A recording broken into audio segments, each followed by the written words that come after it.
Imagine a world with buildings that can ride out earthquakes, bacteria that make gasoline, tiny devices that repair individual cells, even DNA, gossamer threads strong enough to hold up a bridge or an elevator to the stars. These visions of the future are based in the discoveries of today as a new science of materials emerges from the elemental building blocks of the universe, promising a future in which we can create virtually anything we want, atom by atom. I'm David Pogue, and I'm on a quest to discover how the world's smallest materials are changing our lives. Swarms of nanomachines that combat cancer on the cellular level with bee venom. Bee venom is a cancer drug? Yes, an excellent cancer drug. Computer chips 1 atom thick and up to 1,000 times faster than silicon chips today. Come on. Now you're hurting my brain. Oh. This capsule is acquiring images at a rate of 2 frames per second. And high-definition cameras an inch long, monitoring our bodies from within. Oh man, I think I just banged the top of the eyeball. How far can we go?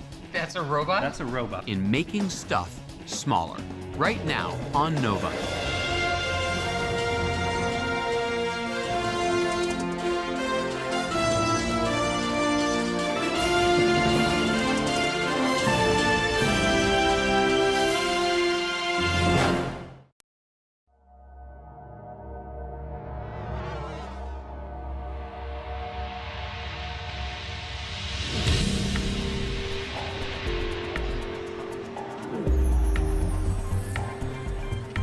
As tech columnist for the New York Times, I'm always on the hunt for the next killer gadget. Wow, so I can play my records straight into the iPhone? That's right. That's very cool. Each year, my beat brings me to the Consumer Electronics Show in Las Vegas to investigate the latest trends in new tech. It's a watch that is also a cellular phone, an MP3 player, a camera, a video camera. Somehow, the electronics world has found that the key to making stuff better is making it smaller. So that's the new flagship LED. Wow. Take the TV. 10 years ago, the first flat screens cost as much as $12,000. They had thick glass panels and weighed a whopping 85 pounds. But now? This TV is 0.3 inches deep. Are you kidding? The nice thing is when they FedEx it to you, they can just slip it under the door. Exactly. I'm on a quest to discover why size matters. Why getting smaller leads to such gigantic benefits. Performance on it is phenomenal in low light. You have f2.8 lens, 24mm wide. It's just a great piece. It's crazy. If everything we own had improved over the last 25 years as much as electronics have, the average family car would travel 4 times faster than the space shuttle. Houses would cost $200. What's the secret behind electronics' stunning advances? How many times have I reviewed these and wondered exactly what's inside there? Do you mind if I have a look? No, not at all. I'd like to have a look inside. Yeah, please do. Okay, thanks.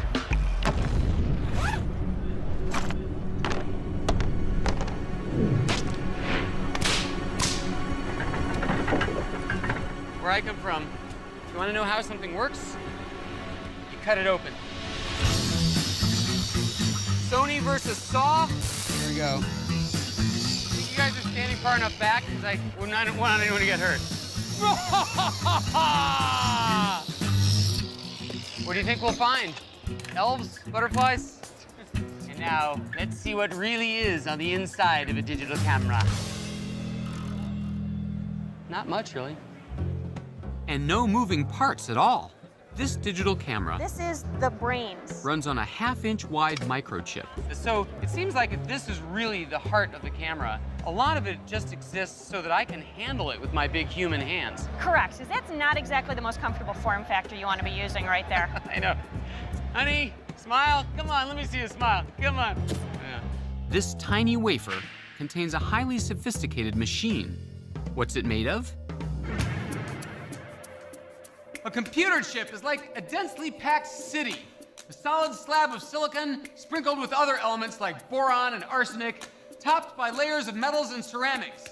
They're laid out like tiny, functional neighborhoods. Over here is memory. 50 years ago, you'd have needed a whole building full of vacuum tubes to store just a fraction of what fits in here. Over here is where data comes in and out of the chip. 50 years ago, the fastest computer on Earth could process maybe a few hundred punch cards a minute. Today, data goes in and out billions of times faster. And here is the processor. 50 years ago, a computer could add a few thousand numbers in a second. In that same amount of time, this tiny chip can perform billions of calculations. Scientists have discovered that the secret to cheap computing power is size. When we find the right materials and make them small, they change the world. The race to miniaturize began 500 years ago with an invention that in its day was the first personal computer. I'm talking about the watch. How do they go from big wall-mounted grandfather clocks to something you can wear on your wrist? The miniaturization, more functions in a smaller space. Pierre Gigax is a watchmaker in Switzerland. The microelectronics, Some of his watches have more than 400 components. And how small are some of the parts? there are parts which are 0.006 millimeter. So that means half the thickness of a hair. Hundreds of precision metal pieces, all driven by a simple mechanism that all clocks have in one form or another. The oscillator, the beating heart of the machine. It's the piece that puts the tick and the tock in time. You know, the time is flowing, and it's always difficult to measure something flowing. So what we do is we cut the time in slices, and the oscillator is counting the slices. The original oscillator was the pendulum, slicing like a knife through time, with each swing counted by the movement of circular gears. But pendulum clocks work only if they're upright in a fixed position.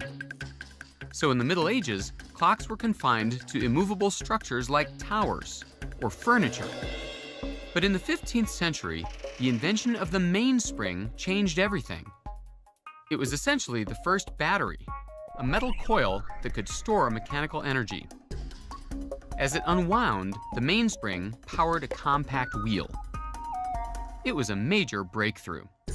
Suddenly, gravity and the pendulum were no longer necessary. The new spring-driven mechanism made it possible to shrink the clock to fit into a hand or a pocket, and the pocket watch was born. This watch is absolutely amazing. It shows the exact position of the sun and the moon all around the Earth from the top of the North Pole. Oh man, that's really cool. And how much does this watch go for? Between $80,000 and $90,000. But no need to spend 90 grand to find out what time it is. Nowadays, super accurate watches are disposable. Thanks to another great clock revolution, which began in the 1960s, out went the spring and mechanical oscillator, replaced by a tiny sliver of solid mineral quartz. Slice a piece of quartz small enough, send an electric current through it, and it vibrates. Fast. A quartz-driven clock can accurately chop time into millionths of a second.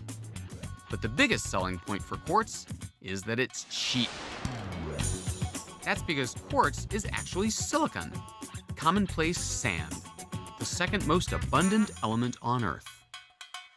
For the first time, a material replaced a machine, opening the door to a new era of miniaturization. But silicon can do more than just mark time. It's a member of a strange class of elements called semiconductors, found on the table of the elements. As the name implies, they occupy a middle zone between metals, which conduct electric current, and insulators, like rubber and plastic, which don't. Think of water flowing through a pipe. An insulator is like a pipe that's frozen. Electrons can't get through. Semiconductors are materials that change from free-flowing conductor to a frozen insulator, and back again, simply by zapping them with an electric current. Switches made out of semiconductors are called transistors, and their amazing on-again, off-again switching ability made the computer revolution possible. But how did they get to be so small? One great place to look for answers is Intel, a pioneer in squeezing tiny transistors onto computer chips. I've met a lot of scientists who talk about switches and semiconductors, and somehow they're fulfilling the same function. But what is it? What we're trying to build with a semiconductor is a switch. This is one from the wall, something that you'd use to turn on a light and turn off. And in fact, when we push the switch up, we give an input, the light is the output. So in science fair terms, a switch then lets electricity go through or stops it. Exactly. And Based on somehow- the input, we change the flow of electricity. Electricity on or off. It's the only language computers understand. When the switch is off, the computer reads a 0. When the switch is on, the computer reads a 1. String a bunch of switches together, and you can create a code. With just 8 switches, you can represent any symbol on a keyboard. For a page, you need about 25,000 switches. 1.4 million will get you a second of music. Photos need tens of millions. And videos, we're talking about tens of billions. The more switches, the more power. The story of the computer revolution is the story of the shrinking switch. Early computers used mechanical relays and vacuum tubes as switches. Building a machine with just a few thousand took up rooms of space. But the silicon transistor changed all that. Because it's a material, not a machine, it's easy to shrink. Well, the exciting part about silicon transistors is we're actually using the atomic properties of the silicon. So rather than actually having to craft something, to build the switch, to build the pieces, to build the spring, I actually, by doing some smart engineering, can get the electrons to flow by using the properties of the atom. And we brought some material to illustrate that. Yeah, what we have here. Happen to have a hunk of cheese lying around the A lab? hunk of cheese. So think of this as the silicon material. I can actually take a slice of that silicon, and I can use the atomic properties of this slice to build those transistors. Ladies and gentlemen, the Pentium Cesium 5. I understand it works really well with the computer mouse. You can use that. All right, so you're saying that one beauty of silicon is that you can cut it in half, and it's still silicon. And you could slice it again, smaller and smaller and smaller, but it still does just as good a job of passing along the ones and zeros. Absolutely. And I can use those material properties until I get down to the size of only a few atoms of silicon. Wow.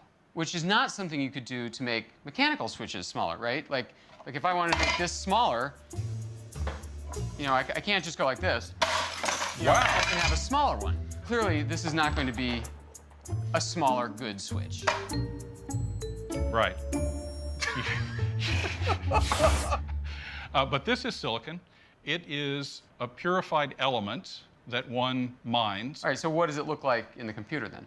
Well, by the time it gets to the computer, it actually is one of these devices. So this shiny surface is a piece of refined silicon. It has transistors built into it. We've actually flipped it over so the transistors are on the other side, and what you see is the back of that piece of silicon. And this is how many of those little on-off switches? This is almost 1 billion transistors. Wow.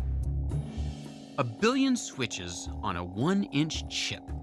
What's even more astonishing is that one of the founders of Intel saw this coming. In the 60s, Gordon Moore predicted that the size of transistors would shrink by half every 2 years, each time doubling the number that could be squeezed onto a single chip. This idea is known as Moore's Law, and it has proved to be incredibly accurate.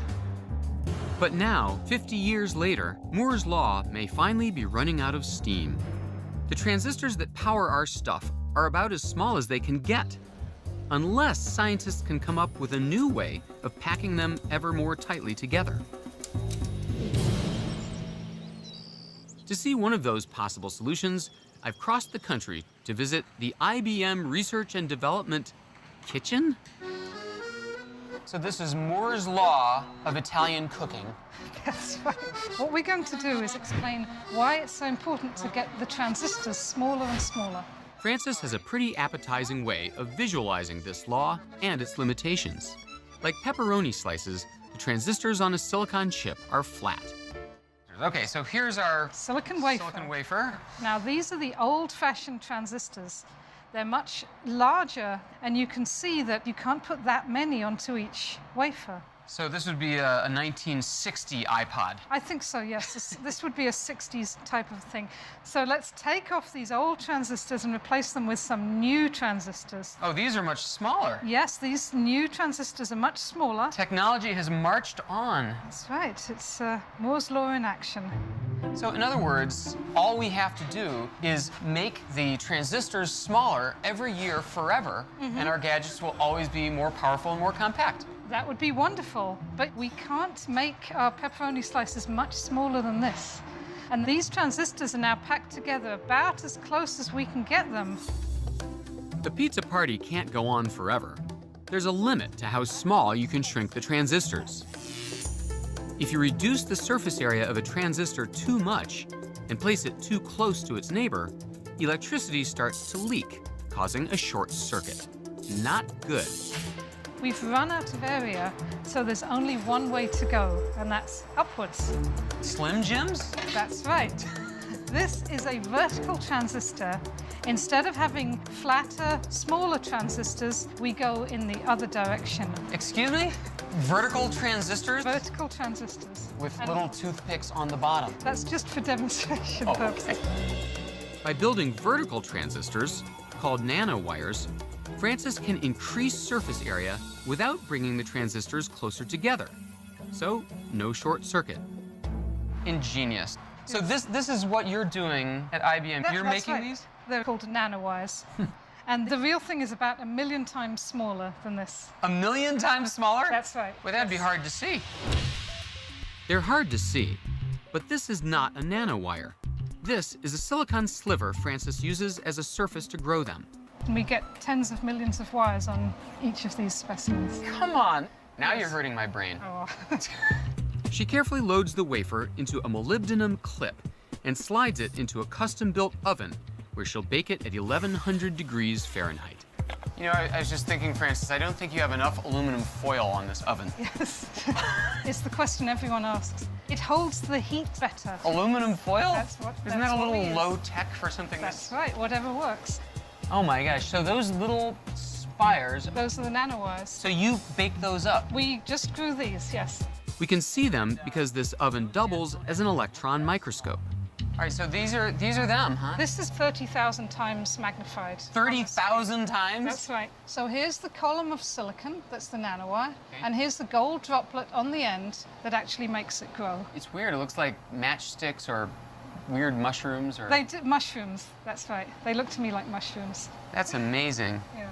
So we're trying different catalysts, different recipes, but this here is the future of transistors. While scientists like Francis try to find ways to push silicon to its limit, others are pinning their hopes on a new material that lets electrons flow 1,000 times faster than they can in silicon. It's ultra thin and super strong, and it's called graphene. And when graphene happened, I just couldn't stop myself from going into it. It was so beautiful, I just couldn't stop. I just immediately jumped onto it. This is Dr. Pablo Jarillo Herrero, a professor at MIT and graphene guru. Here I have graphene. Graphene is the thinnest material that exists. This is just 1 atom thick, okay, sheet of graphene, and you can see that it's perfectly visible. So it's part of the magic of graphene that you can just see it, even with your eye. You heard that right. This gray square of graphene is just a single atom thick. Although graphene was discovered only recently, it's been hiding in plain sight for ages, in a material you probably have on your desk, graphite, also known as pencil lead. You can write with a pencil because graphite is a layered material, and as you write, you're leaving traces of these layers on your piece of paper. So graphene is really just one sheet of this graphite material, a 1 atom thick sheet. That makes graphene an ideal conductor. At only 1 atom thick, there's nothing to restrict free electrons, which flow across the surface of the material like water across flat ice. Graphene is a very special conductor, it's the best conductor, and we're now studying those properties and learning how fantastic this material is. And scientists have also figured out how to make transistors out of graphene, giving it the ability to speak the language that electronics and computers understand. So I'm excited, it's beautiful. I mean, here you have a material that will enable high-speed, ultra-high-speed electronics working at very low power. But it gets even better. Turns out the only tool you need to make graphene is a piece of tape. It is so simple. Any high school student can indeed make one-atom thick devices with this. It's really amazing. That Scotch tape is going to be folded into two, and then when we separate the tape, this graphite naturally exfoliates in two pieces. Then we're going to fold it again. It will split into 4 pieces, then 8. Do it again and again, making the piece of graphite thinner and thinner and thinner, basically until we cover the entire tape with graphite. We're then going to take a silicon chip, deposit it on top of the tape, and what we're hoping is that the graphite pieces which are on the tape are going to get in intimate contact with the silicon. So when you remove the chip and you look then with the optical microscope, you can see that one-atom thick material, and that's graphene. Graphene promises to make the impossible possible, letting electrons move across its surface at virtually the speed of light and generating almost no heat. In fact, graphene is such a revolutionary material that in 2010, a mere 6 years after its discovery, the 2 Russian scientists who first made it received the Nobel Prize in Physics. The computer chips of tomorrow could be a quantum leap forward. Computers with nearly limitless processing power. Every book ever written stored on a tiny chip. A highway system so smart it could control millions of cars without a single accident. And it's not just about our gadgets, it's about us. While the electronics story continues to unfold in amazing ways, the story is beginning all over again with a materials revolution in medicine. It's not a new idea. Remember this? Phase 1 calls for miniaturizing a submarine and injecting it into the carotid artery. Stand by. Fantastic Voyage. It was the sci-fi smash of 1966. Phase 1. Phase 1. Scientists shrink a team of doctors and send them into a sick man's body on a mission to cure him. All stations stand by. Tracking post. Inject. Today, as our devices get smaller and smaller, Fantastic Voyage is beginning to look like prophecy.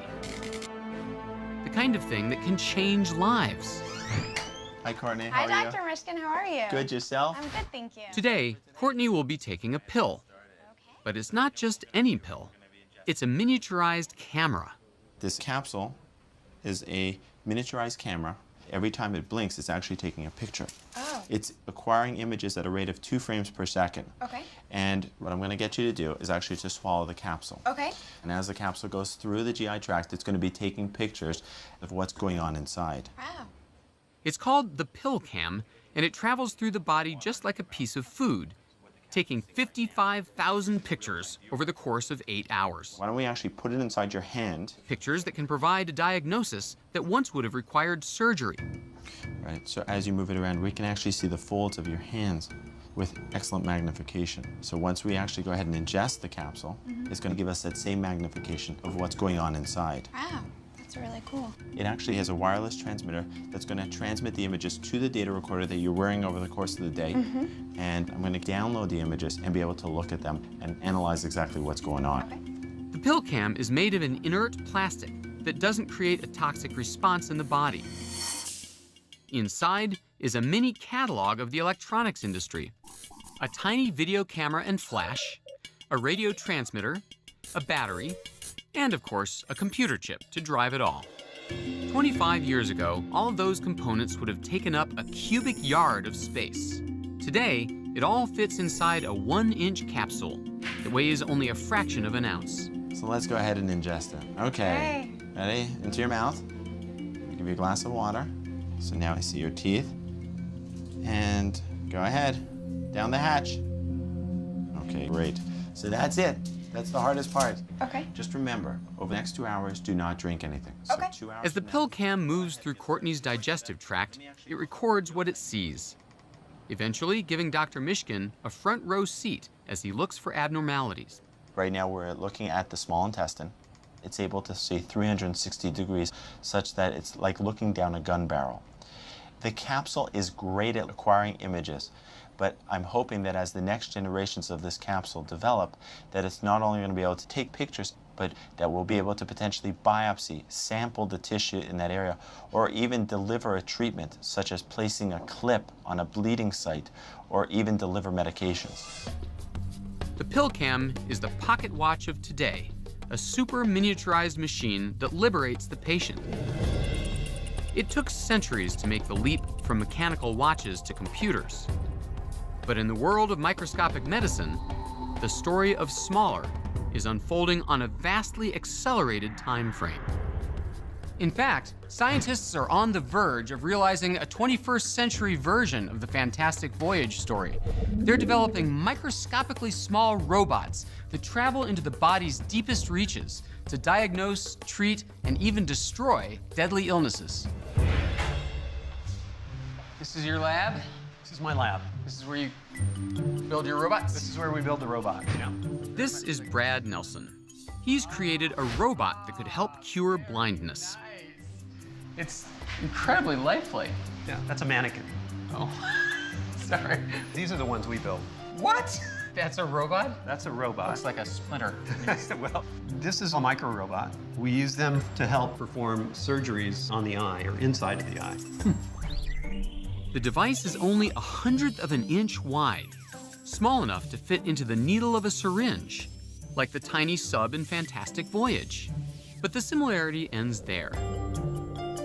This unmanned device is designed to treat a type of blindness caused by blocked blood vessels in the retina, the tissue where images are formed. The robot delivers an extremely small dose of medicine to restore blood flow and vision. That makes me think that this little tiny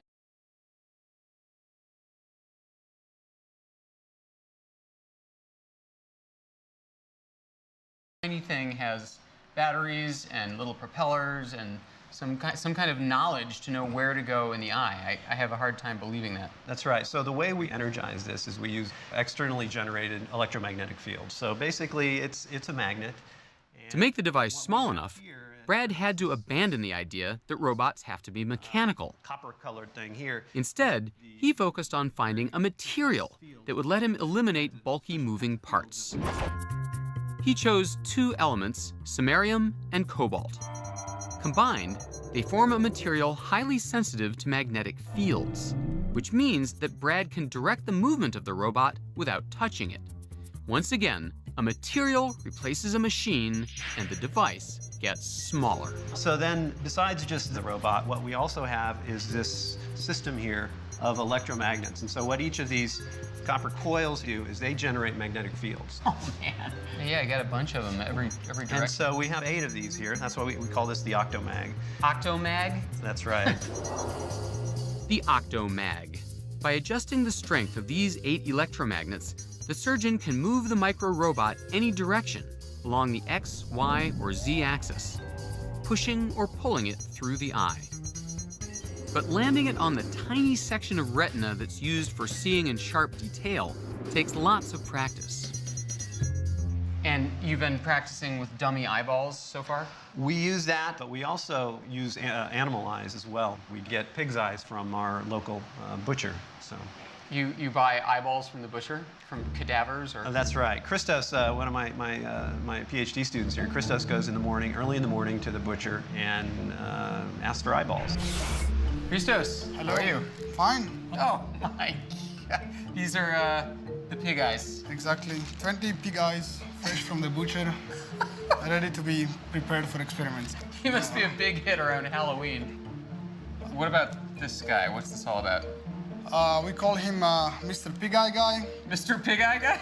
Well, you have to give them a name. And then we put the eyes at this hole here. Once the eyeball is secured inside the socket, we insert a light probe. So that's the light there. Oh, I can actually see the light in there. Very cool. This tiny LED lets us see what we're doing when we drive the robot.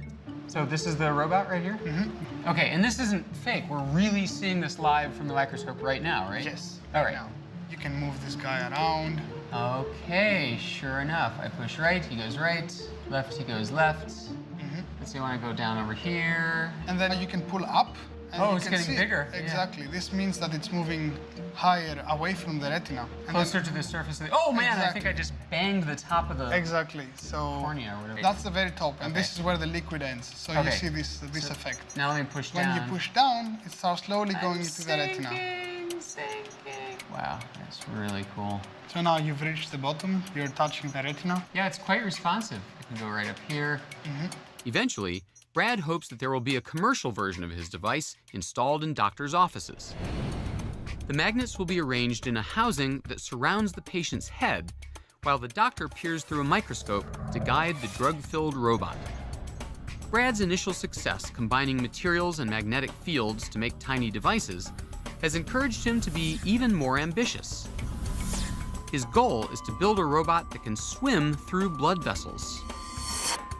But along the way, he's discovered that the smaller you go, the stranger the world becomes. Oh dear, looks like the grad students have left their things out again. And the harder it is to get around. So what we've seen so far, the micro robots for the eye, we're interested in going even smaller and trying to make smaller robots. So I set up an experiment here to kind of show you what some of the problems are when we try to make small things swim and why it's so much different than how big things like fish or toys like this swim in water. Okay. So what we've got here are two tanks. One is just regular water out of the tap. Yep. But this other one's glycerin. It's much thicker, kind of like oil or a corn syrup, something thick like that. Okay. So let's look at how something like this toy goldfish is going to swim in water. Wind her up? Wind her up and let her go. Yep. Okay, the tail goes back and forth. Just the way you'd expect. Yep. Say that swimming is fairly effective. Okay, he's got a twin over there. Let's see how he does in the glycerin. All right, and this one's going to go in the goop. And he wags his tail, and he doesn't move at all. This helps us illustrate how water feels when you get small. So if you took yourself and you made yourself about 10,000 times smaller, and you jumped in this pool of water, you would actually feel more like you were swimming in glycerin here, or goopy stuff like honey or something thick like that. A swimmer the size of a bacterium would never be able to get around using flippers or the breaststroke, because at that size, the friction from the water molecules becomes a major drag. For a long time, scientists couldn't figure out how bacteria were able to swim. But eventually, they discovered the secret. The tail, or flagellum, seems to move back and forth. But viewed from another angle, it's clear that it moves in a totally different way. Corkscrew tail. A corkscrew tail. Brad and his team have developed corkscrew robots that mimic bacteria. Bacteria like E. coli and Salmonella have developed these flagella that twist. This part is the flagella? This flagella twists through the liquid, just like a corkscrew going into a bottle of wine. So instead of propelling itself or using its inertia, it's actually kind of cutting through the fluid. It's almost pulling itself instead of pushing itself. It's pulling itself in a sense, like a screw going into wood or something like that. It's a completely different material interaction. Very cool. They use the same samarium cobalt material and magnetic fields to set them in motion. So it's literally like drilling its way through that liquid? Drilling its way up. Wow. This is the biggest one. The smallest one is only 30 microns long. That's 30 millionths of a meter, about a third the width of a human hair. So now, just in the last few years, we've actually been able to build small things of a similar size and shape to real bacteria that swim just like they do, potentially deep inside a person's body. The magnet-driven robots in Brad's lab, the iBot, the FlagellaBot, and even a soccer-playing robot that his students created, are each no bigger than a dust speck. Brad's learned to modify his robots to overcome the physical obstacles in the microscopic realm. But he's only scratched the surface of the strange properties in that infinitesimal world. An atom is actually a fraction of a nanometer. Chad Merkin is an explorer and pioneer in this weird realm, the nano world. You keep saying you're building things on the nanometer scale. I don't even know what a nanometer is. So this is a meter, this is a centimeter, this is a millimeter, Is this a nanometer? What's a nanometer? Let me try to illustrate it for you. If we shrink you by a factor of 2, you're about the size of a small child. We continue to shrink you by a factor of 2, 4 more times, you're about the size of a golf ball. We go to 10, you're now the size of an ant. We keep going another 7 times, and now you're about the diameter of a human hair. That's roughly what we can see with the naked eye. Even after so much shrinking, I'm not even close to the nanoscale. Cut me in half 5 more times, and I'm the size of a red blood cell. 5 more times, I'm a virus. 7 more times, and I'm finally 1 nanometer in size. 1/1000th of a meter. That's less than half the width of DNA. It seems unimaginable that we might harness materials this small, but in fact, it's not all that new. People have been using nanotechnology almost unknowingly for centuries. For example, back in the Middle Ages, when stained glass windows were made, they were using tiny little particles to get the beautiful colors. You simply need to go to Canterbury Cathedral, and you can see the effects of nanotechnology in the beautiful glass windows. Canterbury Cathedral. Some of the stained glass in here is nearly 1,000 years old. With so much history under one roof, it's no surprise that the cathedral needs a full-time staff of glass preservationists. So this is the paint station. This is like my local Home Depot with different swatches, right? It's a little bit like that, yes. This is Leonie Seliger, the head restorer at the cathedral. I've come in search of ancient nanotech secrets. What we're looking at here are stains. The stain gets fired, so it's like a pottery glaze. It's fused onto the surface of the glass. Okay. The trouble is that you don't just paint a yellow color on glass and you know how deep and how rich it is. You have to use a chemical process. So to make yellow, you mix silver with clay. Silver under heat actually produces a yellow glass. Wow. She's using silver chloride, which in its natural form looks like small silvery crystals. Leonie mixes a tiny amount with red clay. It's a silver salt that is mixed with this clay. You can't see it. What you see is the clay. Okay, okay. You would then paint that on, and I've made a little series here where I've now applied this clay, and after it's fired, if I then wipe that off, and hey presto. Oh, look at that. From silver clay comes a golden color. There's some kind of voodoo chemistry going on there for sure. That's the mystery. Somehow, this is nanotechnology at work. In the heating process, the silver crystals break down into tiny nanoparticles and turn yellow. But it only works on this glass. And that's not all. Leonie assures me that there are several other metals used in stained glass where nanotech creates surprising color results. Copper would give you brown or red. Red? Or green. That's just bizarre. Gold gives you beautiful, rich pink glass, even rich ruby glass. And why is that? Why is something that we think of as gold, why does it come out red? Ask a chemist. It's magic. It is a bit. I mean, in the Middle Ages, of course, it was always a closely guarded secret on what makes what color, at which temperature. When artists first learned how to change the colors of metals, it must have seemed like alchemy. But in fact, it had something to do with changes at the smallest possible scale. I want to get to the bottom of that mystery. So this is your inventory here? This is our stock.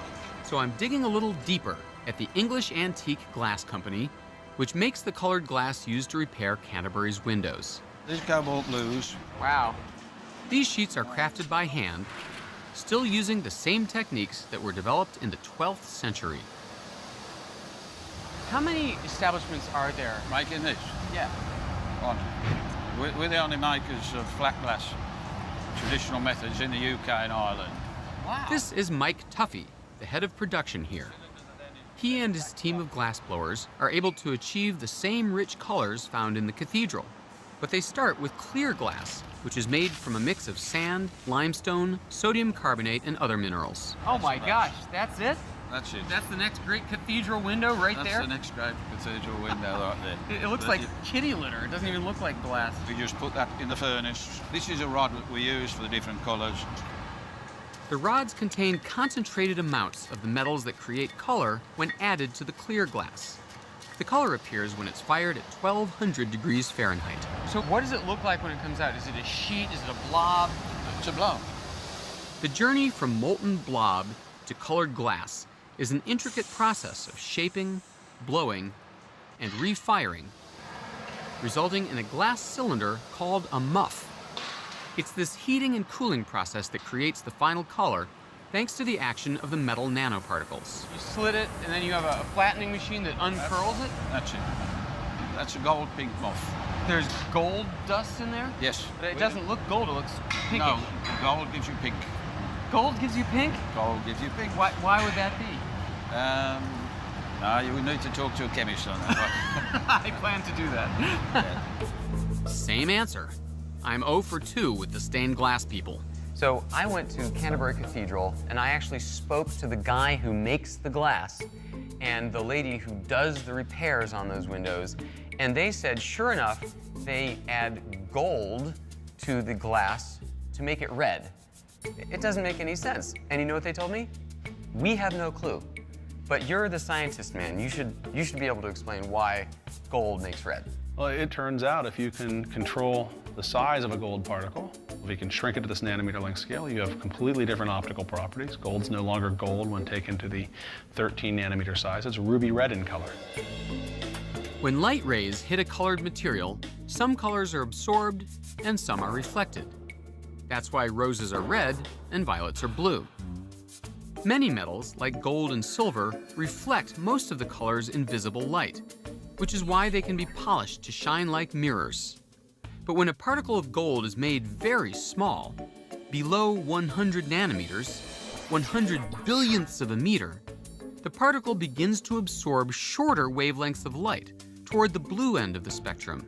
The smaller the particle, the more blue is absorbed and the redder it appears. But it gets even stranger, because not only size matters, shape does too. Each of these vials contains water with silver nanoparticles dissolved in it. The only difference between them is the shape of the particles. In this test, silver rods give you yellow, silver triangles green, silver prisms give you blue. If metals behaved like this in our big world, then just changing the size or shape of your car would alter its color. Chad sees tremendous potential in this weird nano phenomenon. With almost an infinite number of possibilities, you no longer have to take what nature gives you. You can adjust color simply by becoming a nano-architect. Scientists call this strange property of small materials structural color. The living world figured this out millions of years ago. Structural color on the nano scale creates the iridescent pigments in butterfly wings, beetle shells, and peacock feathers. Well, why do we care? I mean, cool, little tiny gold particles are really red. I mean, how does that help mankind? Well, the reason we care is that once you discover new properties, those new properties almost always lead to new applications. There are already a number of medical applications. Chad Merkin has developed a technology that harnesses the unique properties of gold and silver nanoparticles to test for genetic variations in patients. Sequencing DNA is expensive and time-consuming, but Chad's revolutionary test takes less than 2 hours. I offered to bleed for science to see how it works. And your name is? David. Okay, so we're doing a low blood draw today. You can relax. Is this the extraction bench? Yes, this is.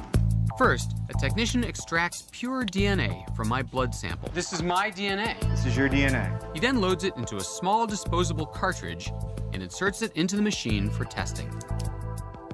This test can actually read the letters of my DNA, and using gold nanoparticles, it flags variations that might make me unusually sensitive to particular drugs, or even mutations that signal heightened risk for disease.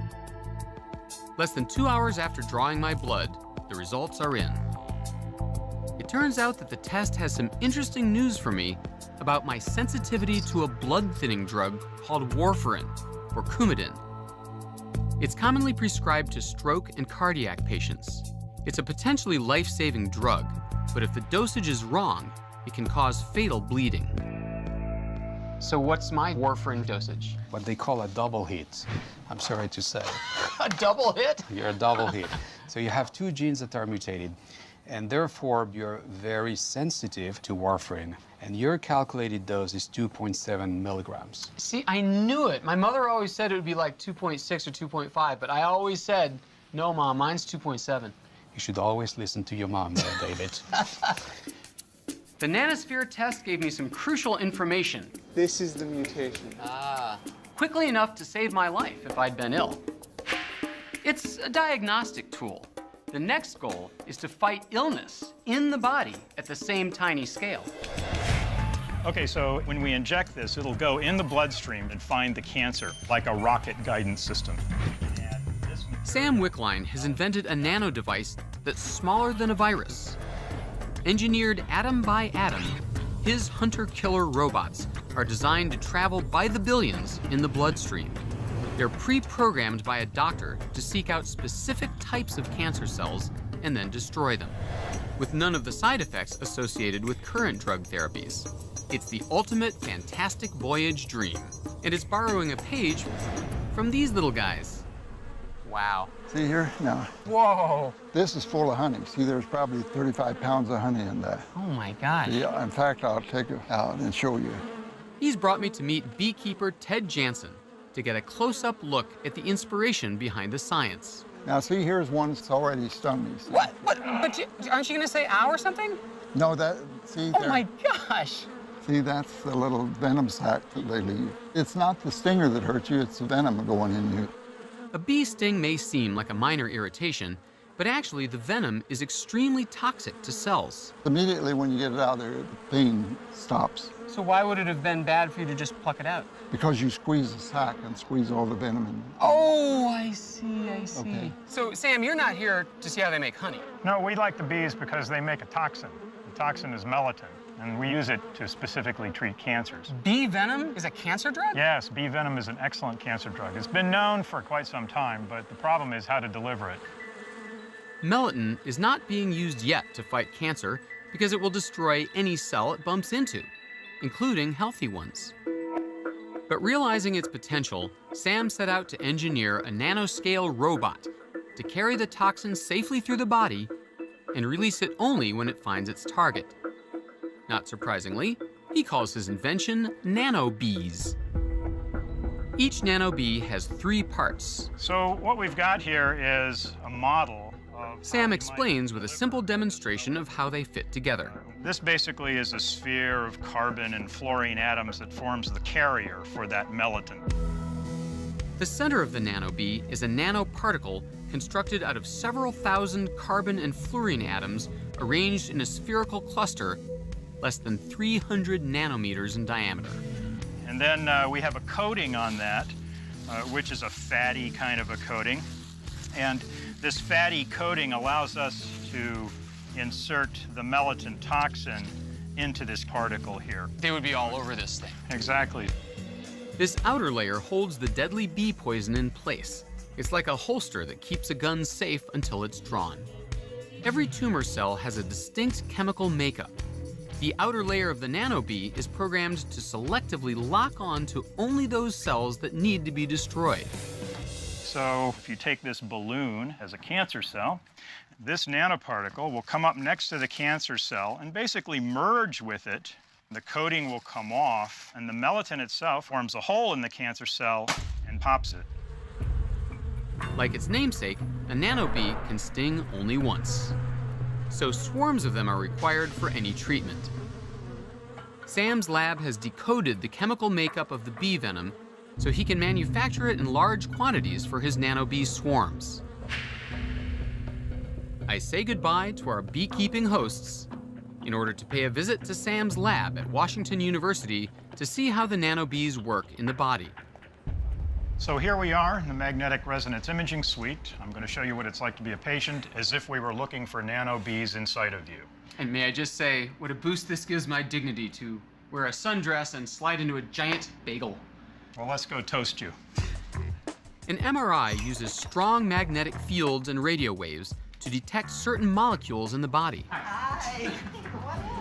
This machine has been tuned to detect fluorine atoms, which are part of the nanobee molecules, but are otherwise very rare in the body. Okay, you having fun in there yet? We're rolling. I think I remember this ride. I think I did it at Six Flags.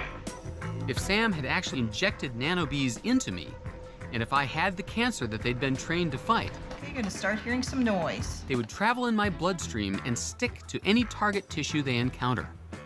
The images that the technicians see would show bright yellow areas where the individual nanobees were finding and killing the diseased cells. And best of all, there would be no toxic side effects, as with traditional chemotherapy. So Sam, how far away are we from using nanobees in everyday human cancer patients? Well, now this material is being tested in what's called preclinical stage, and we hope that within about a year or so that we'll have approval to test this in humans. Well, thanks, Sam. I appreciate this experiment. So typically, how long would you leave the patient lying in this tube? Guys? Guys? Hello? Hello? Like the nanoscale transistors that came before them, nanobees get their power from their tiny size. But nanobees and other emerging nanotechnologies go even further. So this is where melatonin is made. Nanobees are part of a new breed of small materials that self-assemble. No need for big, complicated machinery to make nanobees. Put the right ingredients together in the right conditions, and they make themselves. This revolution in medicine, working at the tiniest of scales, would never have been possible without the revolution in electronics that preceded it. Both are transforming our world and our lives at an astonishing speed. As we see the power in this new ability to design and build, atom by atom, there may be no more important goal in the science of materials than mastering the art of making stuff smaller.